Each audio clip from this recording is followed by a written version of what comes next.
दोस्तों, आपने battle through the heavens में देखा होगा कि सावियन की असली मंजिल थी दाऊदी, यानी बैटल एम्परर तक पहुंचना। लेकिन क्या आपको पता है, दाऊदी ही अंत नहीं है। इसके आगे भी और ताकतवर रियल्म्स मौजूद हैं जो अगले नोबेल द ग्रेट रूलर में सामने आते हैं। आज हम बात करेंगे दाऊदी के बाद की पावर लेवल रैंकिंग्स की। दाऊदी बीटीटीएच का सबसे ऊंचा रियल्म है। दाऊदी स्पेस को कंट्रोल कर सकता है, नई दुनिया बना सकता है। लेकिन प्राचीन काल में सिर्फ कुछ ही लोग यहाँ तक पहुँचे और यहीं से आगे की असली यात्रा शुरू होती है। दाऊदी के बाद आता है टियानजुन, यानी हेवनली सोवरेन।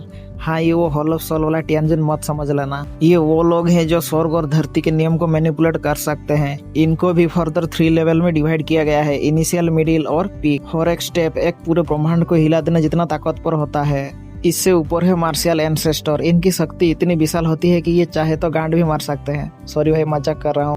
इनकी शक्ति इतनी विशाल होती है कि ये चाहे तो पूरे वर्ल्ड को नष्ट कर सकते हैं या नए वर्ल्ड का निर्माण कर सकते हैं। और इनकी भी चरण है अर्ली, मिड, लेट और पीक मार्शियल एंसेस्टर। अब बारी है सेंट रियल्म की। सेंट कल्टिवेटर्स अलग अलग प्लेन्स, अलग अलग डायमेंशंस को कंट्रोल कर सकते हैं।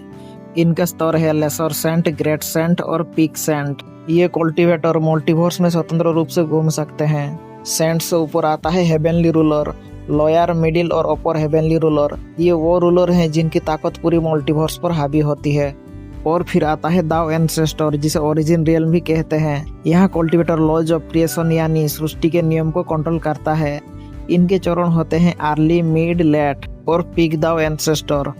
ये लगभग देवता के समान माने जाते हैं। और अंत में वो स्तर जिसके आगे कुछ नहीं, जिसका नाम है हेवनली दाव। यहाँ कल्टिवेटर स्वयं दाव का हिस्सा बन जाता है, यानी क्रिएटर, एब्सोल्यूट पीक भी कह सकते हैं, जिसकी शक्ति पूरी रचना पर शासन करती है। तो दोस्तों, ये थे दाऊदी के बाद के पावर लेवल। सावियन की कहानी बीटीटीएच में दाऊदी तक पहुंचने पर खत्म होती है, लेकिन असली ब्रह्मांड तो इसके आगे खुलता है, द ग्रेट रूलर में। सोचिए, जब दाऊदी को भगवान जैसा माना जाता है तो इन रियल्म्स के कल्टिवेटर्स कितने शक्तिशाली होंगे।